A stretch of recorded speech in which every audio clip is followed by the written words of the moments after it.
오늘 우리에게 주시는 하나님 말씀은 룻기 2장 1절에서 7절 말씀입니다.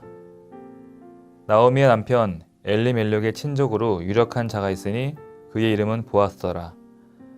모압 여인 룻이 나오미에게 이르되 원하건대 내가 밭으로 가서 내가 누구에게 은혜를 입으면 그를 따라서 이삭을 줍겠나이다 하니 나오미가 그에게 이르되 내 따라 갈지어다 하매 룻이 가서 베는 자를 따라 밭에서 이삭을 줍는데 우연히 엘리멜렉의 친족 보아스에게 속한 밭에 이르렀더라.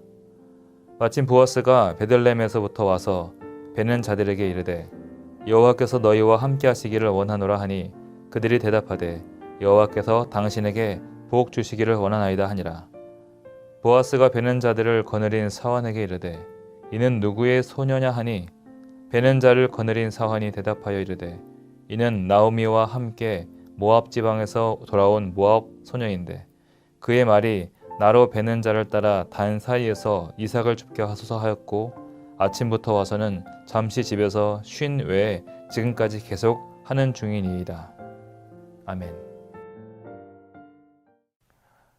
세상 사람들은 우연이라는 말을 사용하고 운명이라는 말을 사용합니다. 이에 반해 우리 그리스도인들은 우연, 운명이 아닌 하나님의 섭리라는 말을 씁니다. 하나님의 섭리란 하나님께서 지은 창조 만물이 지은 목적대로, 계획대로 유지되고 보존되는 모든 과정을 섭리라고 합니다. 얼핏 보면 운명과 섭리가 비슷한 것 같은데 이 둘 사이에 구분짓는 중요한 기준이 있습니다. 그것은 기준이 누구에게 있는가?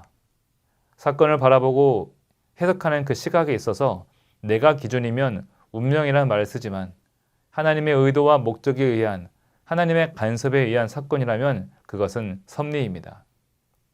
오늘 읽은 본문 중 룻기 2장 3절에서 4절을 보면은 룻이 생기를 위한 우연히 밭을 찾아갑니다. 그런데 마침 그 밭은 나오미의 유력한 친족인 보아스의 밭입니다. 그리고 그렇게 룻이 밭에 우연히 들어가 이삭을 주울 때 밭의 주인이던 보아스가 마침 그곳에 도착하게 됩니다. 룻은 보아스가 누구인지 몰랐고 일하는 밭의 주인이 누구인지 관심도 없습니다. 보아스도 마찬가지입니다. 그가 가진 수많은 밭 중에 마침 그 밭의 일꾼들을 격려하라고 밭에 나온 거였습니다. 그야말로 모든 것이 우연입니다. 그런데 내 입장에서 바라본 이 모든 우연과 만남과 우연한 일들의 연속이 하나님의 입장에서는 계획과 의도에 의한 섭리였다는 것이죠. 우연을 가장한 하나님의 필연이다라는 것입니다. 우연으로 시작되었지만 하나님께서는 수많은 우연들을 마침내로 이루신다는 것입니다. 나오미와 룻은 믿음의 결단을 하고 베들레헴으로 돌아옵니다. 그곳에는 우연과 마침으로 역사하시는 하나님이 계셨습니다.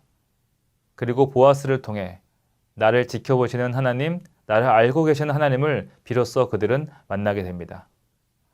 하나님을 믿는 우리의 삶도 이와 같습니다.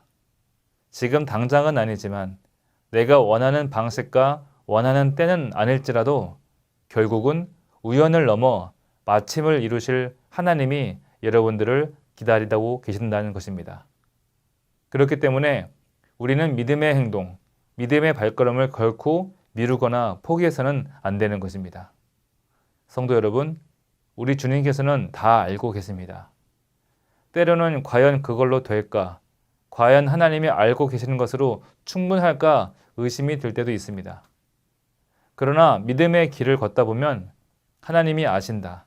하나님이 보고 계신다. 하나님이 함께 하신다.